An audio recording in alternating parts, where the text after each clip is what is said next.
আসসালামু আলাইকুম dear students, how are you? তোমরা যারা সেকেন্ড ইয়ারের অর্থাৎ এইচএসসির টেস্ট পরীক্ষার্থী তারা তো ইতিমধ্যে পদার্থবিজ্ঞান শেষ করে ফেলেছ। আমরা ইতিমধ্যে ফার্স্ট ইয়ার তো আমরা রিভিশন দিচ্ছি।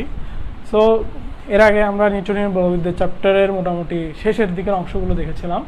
আজকে আমরা ভাবলাম কি দেখা যায় আর সো ভাবলাম মহাকর্ষ বিকর্ষের উপর একটা অ্যাট এ গ্ল্যান্স ক্লাস নেওয়া যায় কিনা। তারই অংশ হিসেবে দেখো আজকে আমরা বোর্ডে লিখেছি অলরেডি মহাকর্ষ বিকর্ষের উপর আমরা দেখি বিস্তারিত আলোচনা করার প্রয়াস পাবো। মহাকর্ষ মানে কি তোমরা জানো? মহাবিশ্বের যে কোনো দুটি বস্তুর মধ্যে যে আকর্ষণ বল তাকে বলা হয় মহাকর্ষ। মহাকর্ষ সংক্রান্ত যে সূত্রটা সেটা হলো মহাকর্ষ বিষয়ক নিউটনের সূত্র। সেটা কি বলা হয় এখানে? মহাকর্ষ সূত্রে নিউটনে বলা হচ্ছে মহাবিশ্বের যে কোনো দুটি বস্তু কণা একে অপরকে নিজের দিকে আকর্ষণ করে। এই আকর্ষণ বলের মান বস্তু কণাদের ভরের গুণফলের সমানুপাতিক এবং এদের মধ্যবর্তী দূরত্বের বর্গের ব্যস্তানুপাতিক, এবং এই বল বস্তু কণাদের সংযোজক সরলরেখা বরাবর ক্রিয়া করে। এটা হচ্ছে মহাকর্ষ সূত্রের বিবৃতি। এবং এখানে একটা লক্ষণীয় বিষয় হচ্ছে আমরা জানি মহাকর্ষ বলের বিস্তৃতি হচ্ছে অসীম। এই অসীম কথাটা বা বিস্তৃতির কথাটা এখানে উল্লেখ নাই।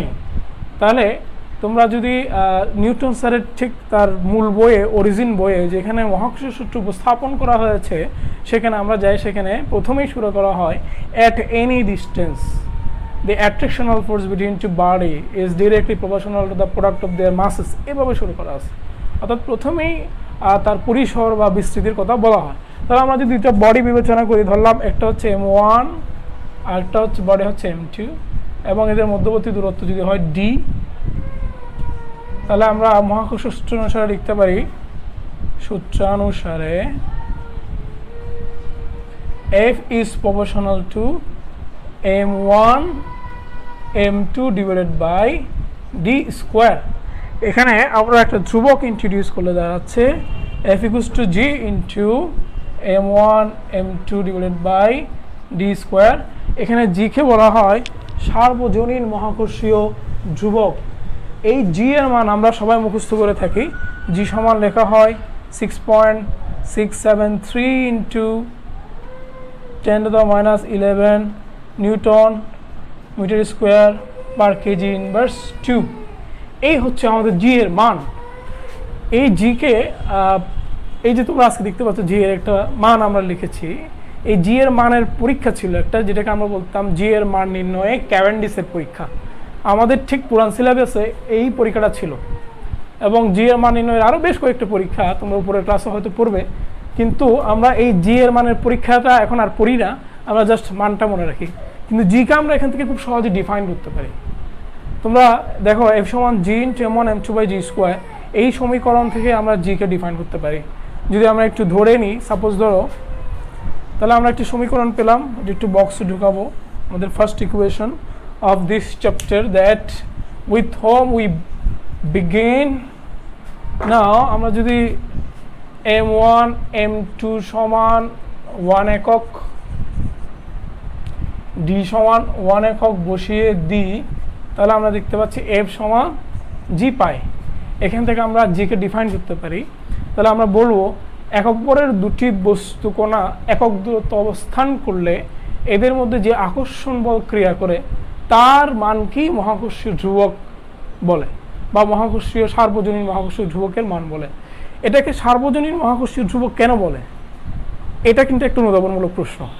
সার্বজনীন মহাকর্ষীয় ধ্রুবক বলার পিছনে কারণ হচ্ছে এটাই যে পৃথিবীর যেখানেই নিয়ে যায় না কেন, মহাবিশ্বের যেখানে নিয়ে যায় না কেন, বা অন্য গ্যালাক্সিতে নিয়ে যায় না কেন, দুটো বস্তুর মধ্যে আকর্ষণ বল সংক্রান্ত মহাকর্ষ বলের এই জি এর মান, ধ্রুবকের মান অলওয়েজ সেম থাকবে। সেজন্য এটাকে বলা হয় সার্বজনীন মহাকর্ষীয় ধ্রুবক। এখন আমরা এই সার্বজনীন মহাকর্ষীয় ধ্রুবকের সাথে আর একটা জিনিসের কোরিলেশন করার চেষ্টা করব। তোমরা জানো বস্তুর ওজন কাকে বলে? বস্তুর ভর হচ্ছে, আমরা জানি কোনো বস্তুর মধ্যে মোট পদার্থের পরিমাণকে তার ভর বলা হয়। আর ওজন হচ্ছে পৃথিবী যে বলে কোনো বস্তুকে আকর্ষণ করে তাকে তার কি বলা হয়? ওজন বলা হয়। আমরা ডাব্লিউ দ্বারা প্রকাশ করি, ওয়েট সমান লিখি mg। ধরা যাক আমাদের মহাবিশ্বের আমাদের পৃথিবীর ঠিক সারফেসের উপর একটা বাড়ি আছে, এটা হলো m। এই বস্তুটাকে পৃথিবী ডাব্লিউ সমান mg বলে আকর্ষণ করছে, এবং পৃথিবীর ব্যাসার্ধ যদি হয় আর, তাহলে আমরা লিখব মহাকর্ষ সূত্র অনুসারে F সমান gm। m হচ্ছে পৃথিবীর ভর, ম্যাস অফ দ্য আর্থ। তোমরা দেখতে পাচ্ছ আমাদের পৃথিবী বড় না বস্তুটা বড়? পৃথিবী বড়। যেহেতু পৃথিবী বড়, অতএব পৃথিবীর ভরকে আমরা বড় হাতের m দিয়ে প্রকাশ করব, gmm/r²। তো এখানে আমরা লিখতে পারি w সমান f সমান আমরা পাচ্ছি হলো g = gm/r²। এই g হচ্ছে অভিকর্ষজ ত্বরণ তথা acceleration due to gravity. Acceleration due to gravity তথা g কে আমরা সংজ্ঞায়িত করি কিভাবে? ভূপৃষ্ঠে মুক্তভাবে পড়ন্ত কোনো বস্তুর বেগ বৃদ্ধির হারকেই বলা হয় অভিকর্ষজ ত্বরণ। সেই অভিকর্ষজ ত্বরণের রাশিমালা g সমান gm/r²। আমাদের এই চ্যাপ্টারে আমরা এই g নিয়ে খুবই কনসার্ন থাকব। এই g এর মান কেন পরিবর্তন হয়, g এর মানের বিভিন্নতার কারণগুলো নিয়ে স্টাডি করাই আজকে আমাদের এখানে পড়ালেখার অন্যতম লক্ষ্য। কারণ g এর মানের এই বিভিন্নতার দরুন আমরা বলতে পারি আমাদের ঠিক সারফেসে কি থাকতে পারে। সাপোজ আমি যেখানে দাঁড়িয়ে লেকচার দিচ্ছি, এখানে যদি আমি g এর মান বের করি, তোমরা হয়তো ছোটবেলায় পড়েছিলে g এর আদর্শ মান বলা হয় 9.806678 সামথিং লাইক দ্যাট। তাহলে g এর মান খুব স্লাইট ডিফারেন্স দিয়ে বিভিন্ন জায়গায় বিভিন্ন হতে পারে। এই g এর মান বিভিন্ন হওয়াটাই প্রমাণ করে যে এই সারফেসের নিচে বিভিন্ন কিছু আছে, মানে যা আছে তা বিভিন্ন। এবং এই প্রপার্টিগুলো দিয়ে আমরা সিসমিক রিসার্চ বলে অনেকেই, বা যে ভূতত্ত্ব যেখানে এখানে পড়ানো হয় যে মাটির নিচে কি আছে বা কি ম্যাটেরিয়ালস থাকতে পারে, সেটা নিয়ে গবেষণা করার জন্য এই g এর মান নিয়ে স্টাডি করা হয়। এটা তোমরা উপরে ক্লাসে জানবে। তাহলে এখন আমরা বেসিক্যালি দেখব এই g এর মানের তারতম্যের কারণগুলো নিয়ে আলোচনা করব। মনে রাখবে g এর মান বিভিন্ন হওয়া মানেই স্থান বিভিন্ন। g এর মানের তারতম্যের কারণ তোমরা নবম দশম শ্রেণীতে পড়েছিলে। পৃথিবীর আকৃতির জন্য বলা হয় বিষুব অঞ্চলে r এর মান খুব বড়, যেহেতু g = gm/r²। r এর মান বড় হলে g ছোট হয়ে যায়। আবার মেরু অঞ্চলে r এর মান ছোট, চাপা পৃথিবী একটু, অতএব এই জায়গায় g এর মান একটু কম হয়। এ ধরনের একটা ভেরিয়েশন তোমরা পড়েছিলে। কিন্তু এখন যদি আমি সিম্পলি বলি g এর মানের তারতম্যের কারণগুলো লিখো, তখন শুধু ওই কথাগুলো লিখলেই চলবে না। Rather you have to show mathematical explanation as well as you have to go to other region. ওকে, তাহলে ফার্স্ট অফ অল আমরা g এর মানের তারতম্যের কারণ লিখি। g এর মানের তারতম্যের কারণ পৃথিবী, আমরা তো বলেছি প্রথম হচ্ছে পৃথিবীর আকৃতির জন্য।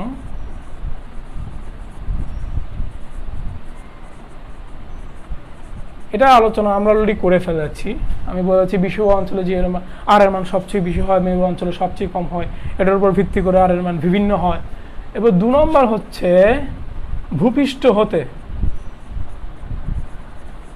উচ্চতর বা নিম্নতর কোনো স্থানে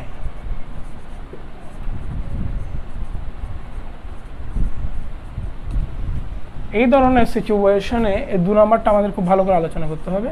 আর একটা হচ্ছে পৃথিবীর আহ্নিক গতির জন্য।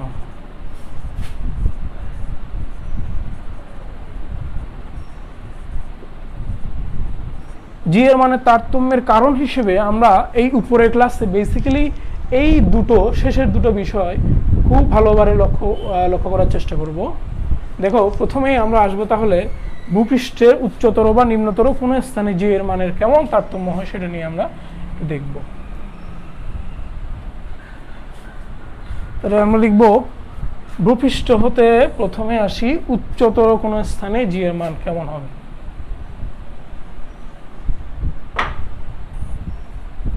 তাহলে আমরা বললাম আমাদের পৃথিবী, তোমরা দেখেছ আমাদের পৃথিবী, যার ব্যাসার্ধ হচ্ছে r, এবং এই পৃথিবী যেহেতু অনেক বিশাল, পৃথিবীকে m দ্বারা প্রকাশ করছি। বললাম ভূপৃষ্ঠে এখানে একটা বাড়ি আছে, বাড়িটার বড় হচ্ছে ছোট হাতের m। তাহলে এই ছোট হাতের m এর উপর অর্থাৎ ভূপৃষ্ঠে g এর মানের সমীকরণ হবে ভূপৃষ্ঠে g অভিকর্ষজ ত্বরণ জি সমান আমরা জানি জিএম বাই আর স্কোয়ার, এটাকে আমি 1 নম্বর সমীকরণ রাখলাম। এরপর আমরা কি করলাম, বস্তুটাকে আমরা কি করলাম, ভূপৃষ্ঠ থেকে উচ্চতর কোনো স্থানে নিয়ে গেলাম। দ্বিতীয় ক্ষেত্রে দেখতেই পাচ্ছ তোমরা, ধরলাম এখানে নিয়ে আসলাম, এইচ উচ্চতায় নিয়ে গেলাম, ভূপৃষ্ঠ হতে এইচ উচ্চতায় নিয়ে গেলাম। তাহলে ভূপৃষ্ঠ হতে এইচ উচ্চতায় জি এ মানে সমীকরণ কি হবে, ভূপৃষ্ঠ হতে এইচ উচ্চতায় অভিকর্ষজ ত্বরণ জি প্রাইম যদি লিখি আমরা পাচ্ছি হলো G M by R plus H whole square. খুব ভালোভাবে লক্ষ্য করো, জাস্ট আমরা উচ্চতার জায়গায় আর প্লাস এইচ বসিয়ে দিলাম, এটাকে আমি 2 নম্বর সমীকরণ বলতে পারি।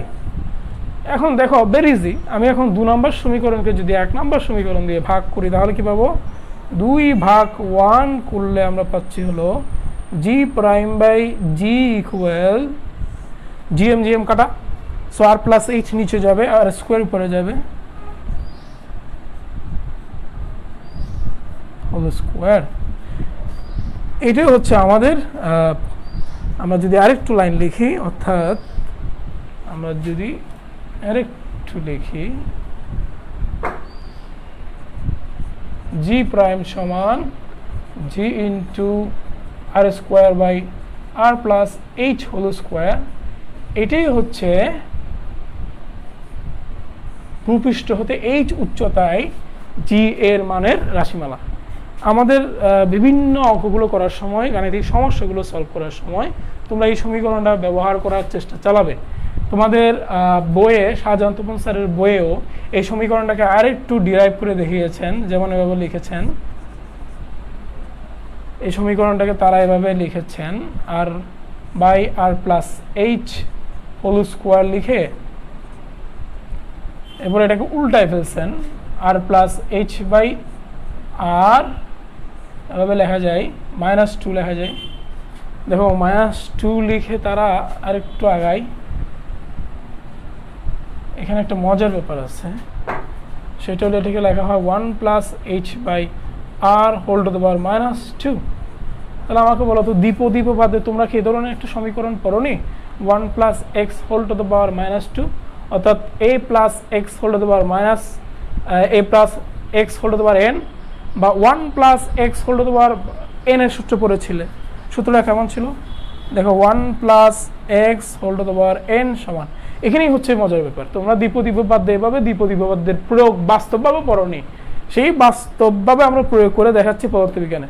অর্থাৎ you know mathematics, but we are applying mathematics to explain the natural phenomena, to solve our কি physical problem in physics. Okay, so that's why I have to know mathematics very well. So আমরা যদি লিখি 1 plus nx plus n into n minus 1 by factorial 2 into x square plus এইভাবে এই সমীকরণটা যাবে। ওকে, আমি যদি এখন সেই সমীকরণটাকে একটু এক্সটেন্ড করি, দেখো এক্সটেন্ড করলে জি প্রাইম বাই জি সমান দাঁড়াচ্ছে হলো 1 প্লাস n, n মানে কত, -2, n মানে -2, x, x মানে কি h by r plus n into n মানে কত, -2, -2, -2, -1, n minus 1 divided by 2 factorial divided by h square by x square। দেখো এইভাবে অন্যান্য টার্মগুলো আসে, আমি অন্যান্য টার্মগুলো লিখবো না, কেন লিখবো না একটু পরেই বলছি। 1 মাইনাস তাহলে কি হবে 2h বাই আর প্লাস, দেখেন 2 ফ্যাক্টরিয়াল মানে 2, আর এদিকে হচ্ছে 3 to 6, দেখলে এখানে মাইনাস মাইনাস প্লাস হয়ে গেল, 6 কে 2 দ্বারা ভাগ করলে 3 into h by R whole square হবে, এইভাবে যেতে থাকবে। এখন আমি করব কি, এই 1 মাইনাস 2h বাই আর ছাড়া বাকিগুলো নেগলেক্ট করব। কেন করব, h বাই আর একটা ছোট রাশি, কারণ এইচটা হচ্ছে ধরলাম আমি 10 কিলোমিটার, তাহলে 10 কিলোমিটার বা যদি আমরা তো জানি পৃথিবীর ব্যাসার্ধ হচ্ছে 6400 কিলোমিটার, ধরলাম আমি 6000 না ধরে আমি 1000 ধরি না, তাহলে দেখা যাচ্ছে কি 1/100 হয়ে যায় না, 1/100 তে আমরা ছোট সংখ্যা 0.01, এটাকে যদি স্কোয়ার করি আরও কি হবে, আরও ছোট হয়ে যাবে, 0.000 এরকম হয়ে যাবে। আবার যদি কিউব করে আরও ছোট হবে, মানে এর উচ্চতর ঘাতগুলো কি হবে, গ্র্যাজুয়ালি একদম ছোট হতে থাকবে। অর্থাৎ ছোট রাশিগুলো আমি কি করতে পারি, নেগলেক্ট করতে পারি। অর্থাৎ এখান থেকে যদি আমি কি করি, উপেক্ষা করি, তাহলে আমার সমীকরণটা দাঁড়াচ্ছে হলো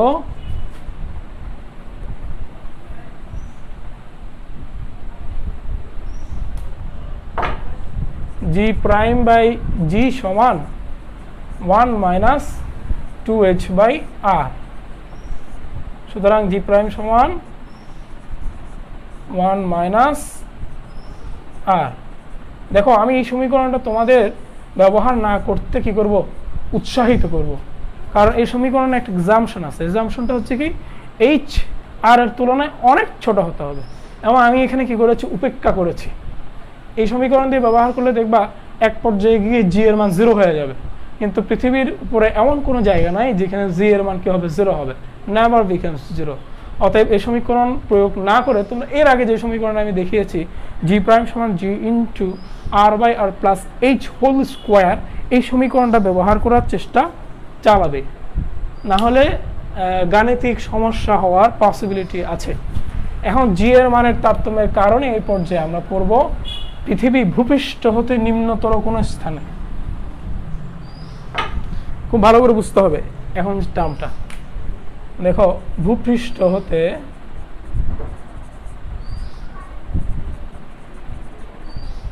নিম্নতর কোনো স্থানে, আমরা জানি আমাদের পৃথিবী, তার ব্যাসার্ধ হচ্ছে আর পৃথিবী পৃষ্ঠে ধরলাম একটা বস্তু, এম্বরের বস্তু অবস্থিত। তাহলে ভূপৃষ্ঠে আমরা জানি জি সমান হচ্ছে জিএম বাই আর স্কোয়ার। কে না জানে, এই এমটা হচ্ছে আর ব্যাসার্ধের পৃথিবীর আয়তনের সমান বস্তু কর্তৃক একে আকর্ষণ করছে, এই বস্তু থেকে ছোটদের এমটাকে। তাহলে আমি যদি লিখি একটু, আমরা জানি আর স্কোয়ার ইন্টু ছোটরা থেকে পড়ে আসছি এম সমান বিরো আয়তন ইন্টু ঘনত্ব, পৃথিবীর গড় ঘনত্ব যেটাকে বলা হয়।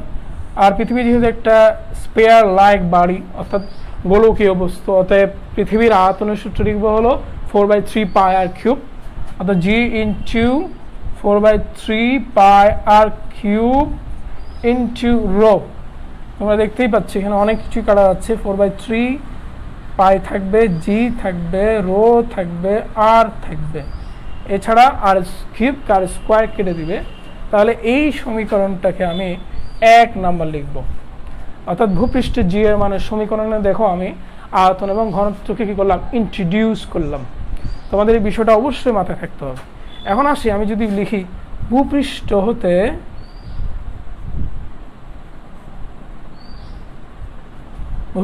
হতে এইচ গভীরতায়, তাহলে দেখো এক্ষেত্রে আমরা লিখবো, আমরা জানি জি প্রাইম সমান G into M by R minus H whole square.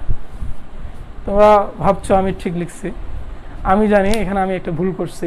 দেখি এই ভুলটা কোথায় করেছি, কেউ কি অনুমান করতে পারে? একটু দেখা যাক তো, কেউ অনুমান করতে পারে কিনা ভুলটা কোন জায়গায়। ভুলটা হচ্ছে, এখন একটু দেখাই, এই গভীরতা মানে তাহলে আমার এই বডিটা আমি কি করলাম, এইচ একটা গভীর একটা তৈরি করে আমি কি করলাম, ভিতরে ঢুকাই দিলাম, এইখানে নিয়ে আসলাম। তাহলে একটু লক্ষ্য করো, আগে যখন বডিটা ভূপৃষ্ঠে ছিল তখন আর ব্যাসার্ধের পুরা গোলকের মধ্যে যে সকল পদার্থ ছিল সবাই এই ছোট বস্তুটাকে কি করছে, আকর্ষণ করছে। কিন্তু এখন কি সেটা হচ্ছে, এখন আমার আয়তন কিন্তু কমে গেছে না। দেখো এখন আমার আয়তন হয়ে ব্যাসার্ধ হয়ে গেছে কত, আর মাইনাস এইচ, মানে আর মাইনাস এইচ গোলকের মধ্যে যারা আছে কেবলই তারা এই বাড়িটাকে কি করছে, আকর্ষণ করছে। সো আকর্ষণ করছে এমন বস্তুর পরিমাণ আগের চেয়ে কি হয়ে গেল, কমে গেল, মানে চেঞ্জ হইলো। দ্যাটস ওয়াই আমাকে এখানে একটা এম প্রাইম স্থাপন করতে হবে। এটাই ছিল আমার ভুল। ভালো করে মনে রাখবে কিন্তু, কারণ এই সমীকরণটা মনে রাখা তোমাদের জন্য জরুরি। কারণ খালি ওই যে একদম লাস্টে যে সমীকরণটা বের হবে সেটা দিয়ে সিকিউ না হয়ে মাঝখান থেকে ধরনের সমীকরণ দিয়েও সিকিউ হতে পারে, হওয়াটাই স্বাভাবিক। আচ্ছা, এখন আমরা দেখি এই সমীকরণটাকে আমরা কি করতে পারি। দেখো, তাহলে জি প্রাইম সমান আমরা পেলাম জি এম প্রাইম বাই, তাহলে G into B prime by rho. ধরলাম পৃথিবীর গড় ঘনত্ব একই, কিন্তু আয়তন চেঞ্জ হয়ে গেল, আর R minus H whole square. আমি যদি আরেকটু লিখি, জি ইন্টু লিখবো 4/3 pi R minus H whole cube rho divided by R minus H whole square. সুতরাং জি প্রাইম সমান হচ্ছে 4/3 pi G R minus H into rho. এটাকে আমি 2 নাম্বার সমীকরণ দিলাম। মাইন্ড ইট, এই সমীকরণটা জানা তোমার জন্য খুবই ইম্পর্টেন্ট, খুবই ইম্পর্টেন্ট। কেন আমি বলছি, দেখো তোমরা যারা, আমি যদি ভূপৃষ্ঠ থেকে উপরের দিকে যাইতে থাকি, ধরলাম এখান থেকে আমি এখানে আসলাম, এখানে আসলে তার মানে ভূকেন্দ্র হতে ওই বস্তুর দূরত্ব হচ্ছে আর মাইনাস এইচ। আর মাইনাস এইচকে যদি আমি এক্স ধরি, তাহলে দেখো তো এরকম দাঁড়ায় না, জি ইন্টু 4/3 পাই জি এক্স রো। বলো তো এখানে এক্স ছাড়া বাকি সব ধ্রুবক না? তাহলে আমি লিখতে পারি G is proportional to X. X যদি ভূকেন্দ্র থেকে দূরত্ব হয়, অথবা উপরের দিকে উঠতে থাকে, তাহলে ভূকেন্দ্র থেকে কোনো বস্তুর উচ্চতা যত বাড়বে, ভূপৃষ্ঠে আসা পর্যন্ত, আগ পর্যন্ত, ভূপৃষ্ঠে আসার আগ পর্যন্ত ওই বস্তুর ক্ষেত্রে অভিকর্ষজ ত্বরণের মান দূরত্বের সমানুপাতিক। এটা দিয়ে খুব প্রমিনেন্ট এমসিকিউ হয়। আশা করি বুঝতে পেরেছ, বিষয়টা মনে রাখবে। আচ্ছা, এখন আমি 2 নম্বর সমীকরণ পেয়ে গেলাম। তাহলে এখন তো ভেরি ইজি, আমি 2 নং সমীকরণকে 1 নং সমীকরণ দ্বারা ভাগ করব। 2 ডিভাইডেড বাই 1 করলে আমি পাচ্ছি জি প্রাইম মাইনাস জি সমান 4/3 পাই জি কাটা যাবে, রো কাটা যাবে, তাহলে থাকবে আর মাইনাস এইচ বাই আর। তাহলে আমরা যদি আরেকটু মডিফাই করি, তাহলে পাচ্ছি জি প্রাইম সমান G into 1 minus H by আর। দেখো এইচ হচ্ছে কি, ভূপৃষ্ঠ হতে নিচে কতটুকু সেটা বোঝাচ্ছে, ভূপৃষ্ঠ হতে নিচে কতটুকু সেটা বোঝাচ্ছে। এখন আমরা যদি ভূকেন্দ্রে চলে যাই, এভাবে যেতে যেতে যদি আমরা ভূকেন্দ্রে চলে যাই, তাহলে এটাকে অবশ্যই আমাদের বক্সে ঢুকাইতে হবে। আমরা বক্সে কেন ঢুকাই আমরা বলেছিলাম, খুব গুরুত্বপূর্ণ জিনিসকে আমরা বক্সে রাখি। তাহলে দেখতেই পাচ্ছ আমরা পাচ্ছি G prime equals to G into 1 minus H by R. তাহলে আমরা যদি এখন চলে যাই কোথায়, ভূকেন্দ্রে চলে যাই, আমরা জানি ভূকেন্দ্রে যাওয়া মানে কি এইচ সমান আর এর হয়ে যাবে। তাহলে এক্ষেত্রে আমরা লিখতে পাচ্ছি জি সমান 1 minus R by R equal into G equal 0। অর্থাৎ ভূকেন্দ্রে কোনো বস্তু কোনো আকর্ষণ বল অনুভব করবে না, অর্থাৎ ভূকেন্দ্রে কোনো বস্তুর কি অভিকর্ষজ ত্বরণ কি হবে, 0 হবে। এখন আসছি খুবই ইম্পর্টেন্ট জিনিস, 3 নম্বর যে কারণটা, যে কারণে জি এর তারতম্য হয়। তাহলে জি এর তারতম্যের কারণের মধ্যে 3 নম্বর কি ছিল আমাদের? 3 নম্বর কি ছিল? পৃথিবীর আহ্নিক গতির জন্য। 3 নম্বর কারণটা ছিল পৃথিবীর আহ্নিক গতির জন্য। ওকে, তাহলে এক্ষেত্রে আমাদের একটু ভালো করে চিত্রটা বুঝতে হবে। দেখো,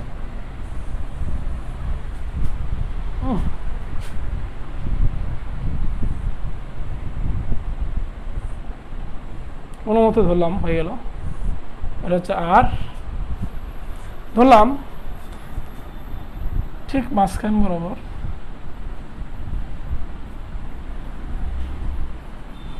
দেখো, এটাকে আমরা বিষুব রেখা বলি, দুভাগে ভাগ করতে পারি। দুভাগে ভাগ করলে ঠিক এখান থেকে যদি 0, 90, 20 ভাবে ধরি, এটাকে বলা হয় অক্ষাংশ বলে। এবং অক্ষাংশ দ্রাঘিমা দিয়ে আমরা কোনো একটা বস্তুর অবস্থান খুব ভালোভাবে স্পেসিফাই করতে পারি। একদম ডিগ্রির পরে দশমিক, মিনিট, সেকেন্ড এভাবে হিসাব করে আমরা একটা ছোট দ্বীপের অবস্থান পর্যন্ত ডিটারমাইন করতে পারবো আমাদের পৃথিবীর উপর। এবং এই তথ্যগুলোকে কাজে লাগিয়ে ইউএস নেভি বা খুব ভালো যারা যেসব দেশের নেভি তারা খুব সহজে কোনো একটা জায়গার অবস্থান বা লোকেশন খুঁজে বের করতে পারে। তারা এমনই একটা বস্তুর ক্ষেত্রে আমি চিন্তা করি, ধরলাম এম্বরের একটা বস্তু এখানে উপস্থিত, যেটা মোটামুটি ল্যামডা অক্ষাংশ অবস্থিত, ল্যামডা অক্ষাংশে একটা বস্তু অবস্থিত। তাহলে দেখো এটা হলো আমাদের পৃথিবীর ঘূর্ণন অক্ষ, এটার সাপেক্ষে আমাদের পৃথিবী ঘুরছে, ওকে, যেটাকে আমরা বলি আহ্নিক গতি বলি আর কি। এভাবে আমরা দেখাতে পারি পৃথিবীর অক্ষাংশটাকে মূলত দেখানো হয় মানচিত্রে, দেখবা তোমরা। দেখো বস্তুটা যখন এখানে অবস্থিত, এই ঘূর্ণন অক্ষ হতে তার দূরত্ব হচ্ছে কত, ছোট হাতের আর। খুব ভালো করে বুঝো কিন্তু, এটা খুব মজার একটা জিনিস। আমার এই চ্যাপ্টারের সবচেয়ে ইন্টারেস্টিং বিষয় মনে হয় এই যে পৃথিবীর আহ্নিক গতির জন্য যে মানে তারতম্য হওয়ার বিষয়টা। তাহলে দেখো আর এটা হচ্ছে এম্বরের বস্তু অবস্থিত, তাহলে এটার সাপেক্ষে ঘুরছে এবং ঠিক এইদিকে যে বলটা ক্রিয়া করবে সেটা কি, কেন্দ্রমুখী বল। আর তার ঠিক উল্টো দিকে যে বলটা ক্রিয়া করবে সেটার নাম হচ্ছে কেন্দ্র বিমুখী বল। মান সেম, জাস্ট ডিরেকশন ডিফারেন্ট, ওকে। এফসি ভিতরের দিকে কেন্দ্রমুখী, আর ওটা হচ্ছে কি এফসি কেন্দ্র বিমুখী বল, সেন্ট্রিফিউগাল ফোর্স। আমি এটাকে যদি বাড়াই, দেখো এটা যদি ল্যামডা হয়, এই মানটাও কিন্তু ল্যামডা, তাহলে আমি এটা লিখতে পারি এফসি কস ল্যামডা লিখতে পারি এটাকে। তাহলে এইখানে যে বস্তুটা অবস্থিত সেটা ডাব্লিউ ওজন তো নিচের দিকে ক্রিয়া করছেই তার, আবার পৃথিবীর ঘূর্ণনের কারণে সে ঠিক উল্টো দিকে এফসি কস ল্যামডা একটা বল লাভ করছে। আর আমরা জানি এফসি সমান কত, এম ভি স্কোয়ার বাই আর। এই আর মানে কিন্তু পৃথিবীর ব্যাসার্ধ নয়, ঘূর্ণন অক্ষ থেকে যে দূরত্ব সেটাই বোঝাচ্ছে। তাহলে দেখো এটা যদি ল্যামডা হয়, এটাও ল্যামডা, বিপ্রতীপ একান্তর কোণ। তাহলে আমি আরটাকে দুটো অংশ ভাগ করতে পারি, এটাকে লিখতে পারি আর কস ল্যামডা সমান বড় হাতের আর। দেখো ছোট হাতের আরকে আমি লিখতে পারি আর কস ল্যামডা সমান বড় হাতের। তাহলে এখন এই যে এম্বরের বস্তুর উপর আমরা দেখতে পাচ্ছি দুটো বল, একটা ডাব্লিউ ভিতরের দিকে আর একটা এফসি কস ল্যামডা বাইরের দিকে। তাহলে তার উপর লব্ধি বল কত, সুতরাং এম ভরের বস্তুর উপর লব্ধি বল সমান কি লিখবো, মানে সামেশন হিসেবে নেবে। তাহলে আমি যদি এফ এফ ল্যামডা লিখি, মানে এম্বরের যে বস্তুটা এখানে অবস্থিত ল্যামডা অক্ষাংশে, তার লব্ধি বল যদি এফ ল্যামডা লিখি, তাহলে আমি লিখবো ডাব্লিউ অবশ্যই বড় হবে। ডাব্লিউ যদি বড় না হয়তো আর এফসি কস ল্যামডা যদি বড় হতো, আমরা তো বাইরের দিকে ছিটকে পড়তাম, কারণ পৃথিবীতে ঘুরছে। কিন্তু আমরা ছিটকে পড়ছি না এবং বুঝতেও পারছি না, মানে কি ডাব্লিউ অনেক কার্যকর এবং স্ট্রং আর ফোর্স। তো ডাব্লিউ মাইনাস লিখবো এফ সি কস ল্যামডা। তোমরা এই জিনিসটা বুঝতে পেরেছো কিনা আমাকে সেটা বলো। এই সমীকরণটা বুঝতে পারলেই কেল্লা ফতে, ওকে। আমি এখানে ল্যামডা লিখেছি, দেখো ব্যাসার্ধের সাথে যদিও মিলে গেছে। তাহলে আমি লিখবো, আমরা এখানে এম চেঞ্জ করব না, এম জি ল্যামডা সমান ল্যামডা অক্ষাংশে জি এর মানকে জি ল্যামডা লিখছি, মাইনাস সমান M G minus M B square by R cos lambda. ভালো করে আয়ত্তে নাও, আমি জাস্ট কিছু করি না, এফসির মানটা বসিয়ে দিচ্ছি আর কি। তাহলে এখানে এম এম কাটা যায়, তোমরা দেখতে পাচ্ছ জি ল্যামডা সমান দাঁড়াচ্ছে হলো G minus V square by R cos lambda. কিছুই করবো না, আমরা এই সমীকরণটা একটু মডিফাই করবো জাস্ট। দেখো G minus V square by R, V square না লিখে আমরা একটু লিখতে পারি ভি সমান ওমেগা স্কোয়ার আর লিখতে পারি, নিচে আর কস ল্যামডা। আর একটু যদি লিখি জি মাইনাস আর স্কোয়ার থেকে আর বাদ দিলে হবে ওমেগা স্কোয়ার আর কস ল্যামডা। কিছুক্ষণ আগে আমরা দেখিয়েছিলাম এই আর সমান লেখা যায়, আর সমান লিখে যায়, সরি আমরা ছোট হাতের আর সমান কি লিখতে পারি, ছোট হাতের আর সমান দেখো তো দেখি, এটাও ঠিক আছে যদি এভাবে লিখি, এই কোনটা যদি ল্যামডা হয় আর এই আর এর যদি একটা উপাংশ আমি বরাবর নিই, ছোট হাতের আর সমান লেখা যায় আর কস ল্যামডা। সরি ওটা আমরা ভুল লিখেছিলাম, আমরা এখানে উল্টা ভাইস ভার্সা লিখছি। আসলে এই আরটাকে, এটাই তো আর পৃথিবীর ব্যাসার্ধ, এটা যদি আমি উপাংশ ভাগ করি তাহলে ল্যামডা অক্ষাংশে তার একটু উপাংশ হচ্ছে আর কোস ল্যামডা, যেটা সমান ছোট হাতের আর। তাহলে যদি এখানে লিখি তাহলে কি দাঁড়াচ্ছে দেখো, জি মাইনাস আমার সমীকরণটা দাঁড়াবে হচ্ছে ওমেগা স্কোয়ার আর কজ স্কোয়ার ল্যামডা। খুবই কার্যকরী একটা সমীকরণ। দেখো কত চমৎকার করে আমরা এই সমীকরণটা বের করেছি। এই সমীকরণ জানবা, এটা আরও অনেক জায়গায় কাজে লাগবে। বিশেষ করে কোথায় কাজে লাগবে?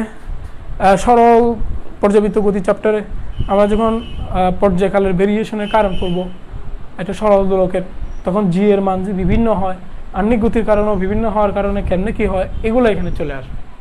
ওকে, বুঝে নিও তোমরা।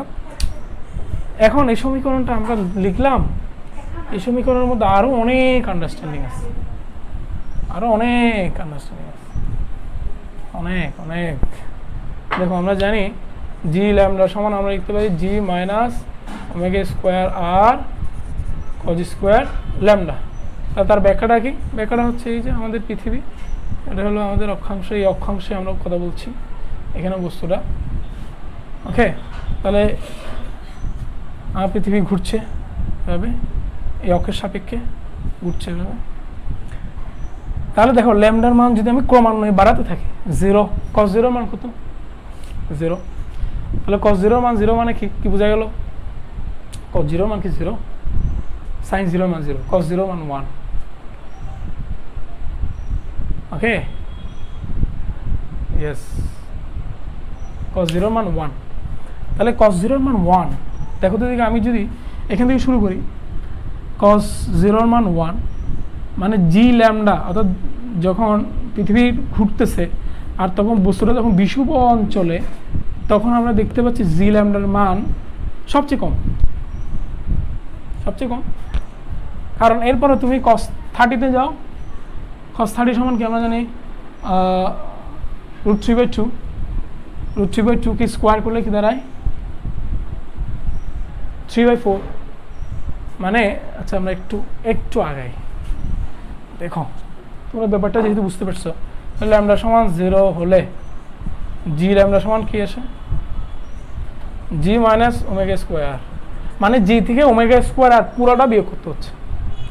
ল্যামডা সমান 30 ডিগ্রি হলে জি ল্যামডা সমান কী হবে? জি মাইনাস ওমেগা স্কোয়ার আর √3/2 হোল স্কোয়ার, মানে ইন্টু 3/4। মানে আমি জি থেকে বিয়োগ করতেছি ওমেগা স্কোয়ার আর এর 4/3। তাহলে বড় কোনটা? নিশ্চয়ই এটা বড়, এটা একটু বড়, কারণ আমি একটু কম বিয়োগ করতেছি। এরপরে দেখো ল্যামডা সমান যদি 60 হয়, তাহলে আমাদের জি সমান কত আসে? আমি একটা মাঝখানে 45টা নেগলেক্ট করলাম। জি মাইনাস ওমেগা স্কোয়ার আর cos 60-র মান হচ্ছে কত? হাফ, মানে 1/4। দেখো আমি এখন ওমেগা স্কোয়ার আর এর মাত্র 4/1 বিয়োগ করছি, আরও ছোট, আরও ছোট, আরও ছোট লিখলাম, এটা তো ছোটই, আরও ছোট। এবার আমি যখন ল্যামডা সমান 90 ডিগ্রি হবে, অর্থাৎ কোথায় চলে যাবে? একদম মেরু অঞ্চলে চলে যাবে, তখন জি ল্যামডা সমান কত? জি মাইনাস 0। তাহলে জি সবচেয়ে বড় কোথায়? মেরু অঞ্চলে। আর বিষুব অঞ্চলে সবচেয়ে কম। কিসের প্রভাবে হিসাব করব? আহ্নিক গতির প্রভাবে। তাহলে আমরা লিখতে পারি, দেখাও যে আহ্নিক গতির কারণে একটি বস্তু, মানে পৃথিবীর ঘূর্ণনের কারণে একটি বস্তু বিষুব অঞ্চল থেকে মেরু অঞ্চলের দিকে গেলে জি এর মান ক্রমাগত বাড়ে। তাহলে আমি যদি বলি এভাবে, বিষুব অঞ্চল থেকে বিষুবীয় অঞ্চল হতে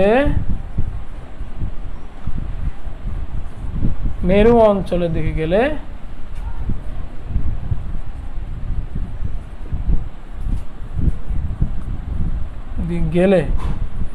পৃথিবীর ঘূর্ণনের কারণে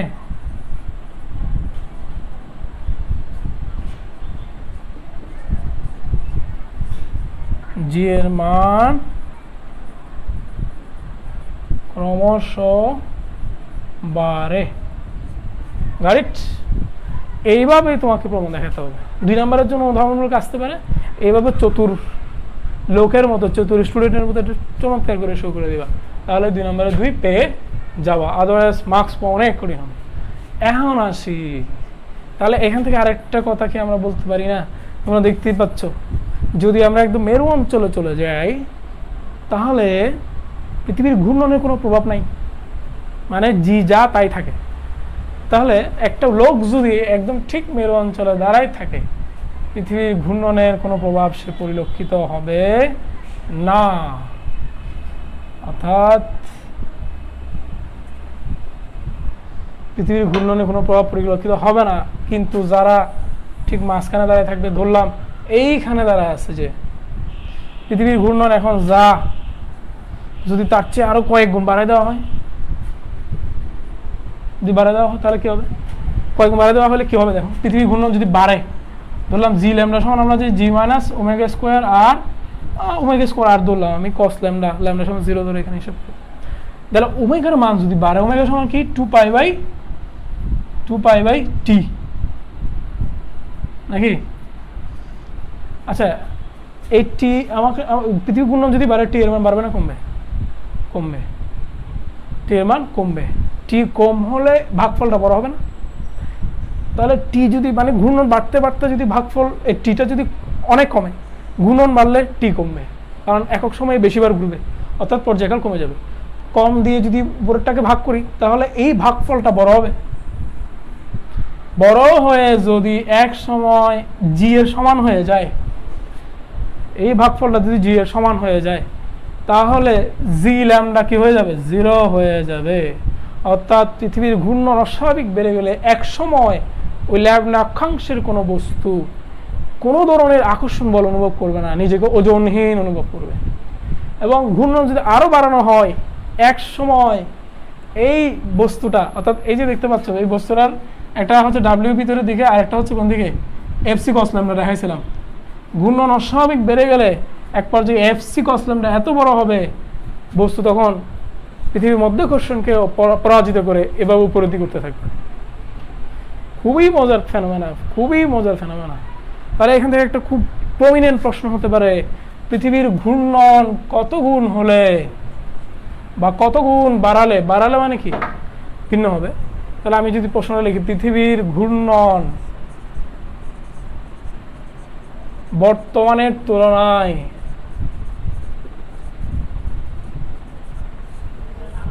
কত গুণ হলে কোন বস্তু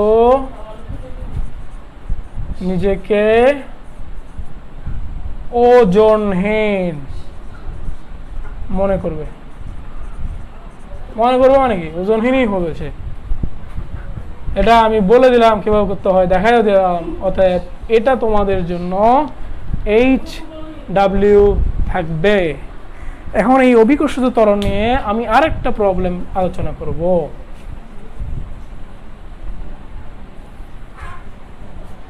আমাদের এটা 1 নম্বর লেকচার, আর একটা লেকচার দিতে হবে বেসিক্সের উপর। আমরা দেখতে পাচ্ছি, দেখো এই যে পৃথিবীটা আছে, কেমন পৃথিবীর উপরে কোনো বস্তুর উপর আকর্ষণ বল জি সমান আমরা জানি Gm/r²।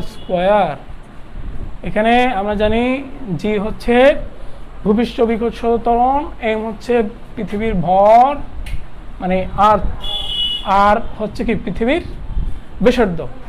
তাহলে এই বস্তুটাকে যদি আমরা কোনো একটা মঙ্গল গ্রহে নিয়ে যাই, সাপোজ ধরো মার্সে নিয়ে গেলাম, তাহলে G in Mars on the surface of Mars, তাহলে Gm divided by Rm whole square এভাবে থাকবে। তাহলে আমি কি দুটো ইকুয়েশন পেলাম না? এখানে একটা, এখানে একটা।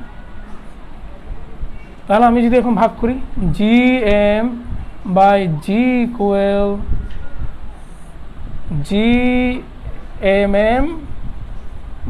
Gmm/Rm whole square into Re whole square divided by পাচ্ছি Gme। কাটা গেল, তাহলে mm/me আর Re/Rm হোল স্কোয়ার এই ধরনের একটা জি এর মানের কম্প্যারিজনের একটা সমীকরণ পাওয়া যায়। আর একটু ভালো করে লক্ষ্য করো, তোমাদের বইগুলোতে বা প্রবলেমগুলোতে সচরাচর এও বলা থাকবে মার্সের ব্যাসার্ধ পৃথিবীর ব্যাসার্ধের 11 গুণ বলা থাকবে। বলা হবে পৃথিবীর মার্সের ভর পৃথিবীর ভরের 0.46 গুণ। দেখো এগুলো আমি অ্যাজাম্পশন করে বলছি, এগুলো এক্স্যাক্টলি নাও হতে পারে, কিছু মিলেও যেতে পারে, আমরা ধরে নিও না যে আমি একদম রাইটলি বলতেছি। তাহলে দেখো এই মানগুলো যদি এখানে বসিয়ে দিই আমি, আর পৃথিবীর ভর এবং ব্যাসার্ধ যদি জানি, আমরা খুব সহজে মানগুলো বের করতে পারি। সাপোজ ধর এখানে আমি সমান লিখলাম 0.46 ME ডিভাইডেড বাই ME তো আছেই, আর পরে লিখলাম 0. আর তো আছেই, এবারে লিখলাম 0.11 whole square into RE whole square. RE কাটা যায়, ME কাটা যায়। পৃথিবীর পৃষ্ঠে যদি জি এর মান জানা থাকে তাহলে জি ইন্টু আর যা আছে তা দিয়ে আমরা ওই গ্রহের বা ওই উপগ্রহের পৃষ্ঠে জি এর মান বের করতে পারি। কিন্তু প্রশ্ন এতটুকুতে গিয়ে থেমে গেলে তো চলতো, কিন্তু তা কি হয়? বলা হয় নাফিস যদি পৃথিবীতে লাফ দিয়ে 4 কিলোমিটার উঠতে পারে, সরি নাফিস নামে একটা ছেলে, বললাম সুপার একটা ম্যান, সে 1 লাফে 4 মিটার উঠতে পারে ধরলাম, তাহলে পৃথিবীতে যদি 4 মিটার উঠে তাহলে সে মঙ্গলের পৃষ্ঠে লাফ দিলে কত উঠবে? তাহলে ডিপেন্ডস অন জি, কারণ আমরা জানি H equals to B0 square by 2G। কত উপরে ওঠে, ঠিক না? ইচ্ছা সমীকরণ এটাই ছিল। তাহলে B0 যদি সেমই ধরি, আমি বললাম এটা পৃথিবীতেও যা চাঁদেও তা, বাট জিটা ডিফারেন্ট। তাহলে আমি যদি এইচ ইকে যদি আমি পৃথিবীতে এইচ ই মানে এইচ অফ আর্থ বলি, আর জি হবে B0 square by 2G, B0 square by 2G, B0 square sun square 3 by 2G, ঠিক আছে। এরপরে এইচ অফ মার্স যদি হয়, আমরা তো বলছি বেগ সেম, কিন্তু এবার তোমরা দেখতে পাচ্ছ এখন কিন্তু জি সেম নয়, জি ডিফারেন্ট। তাহলে আমরা কি বের করতে পারি? ধরলাম এটা 1, এটা 2, তাহলে আমি যদি লিখি HM বাই HE সমান, এখানে দেখো আমাদের GM নিচে থাকবে আর জি উপরে চলে যাবে, B0 স্কোয়ার কাটা যাবে। তাহলে এই মানগুলো যদি আমার জানা থাকে, দেখো HM সমান আমি খুব সহজে বের করতে পারি 4 ইন্টু এখানে 9.8, আর এখানে GM সমান যা পেয়েছিলাম তা যদি বসিয়ে দিই, তাহলে মঙ্গলের পৃষ্ঠে সে লাফ দিলে কত উঠতে পারবে সেটা আমরা বের করতে পারবো। মঙ্গলের পৃষ্ঠে জি এর মান কম, জি এর মান কম হলে মঙ্গল গ্রহ তাকে কম আকর্ষণ বলে টেনে ধরবে, অতএব সে পৃথিবীর পৃষ্ঠ থেকে অনেক বেশি উপরে উঠতে পারবে। দেখা যাচ্ছে মঙ্গলের পৃষ্ঠে 4 মিটার উঠতে পারে, এমনও হতে পারে যে মঙ্গলের পৃষ্ঠে সে 8 মিটার উঠে যাচ্ছে, কারণ আকর্ষণ বল কম। এটা হলেও তো চলতো, প্রশ্ন কি এমনও হতে পারে না?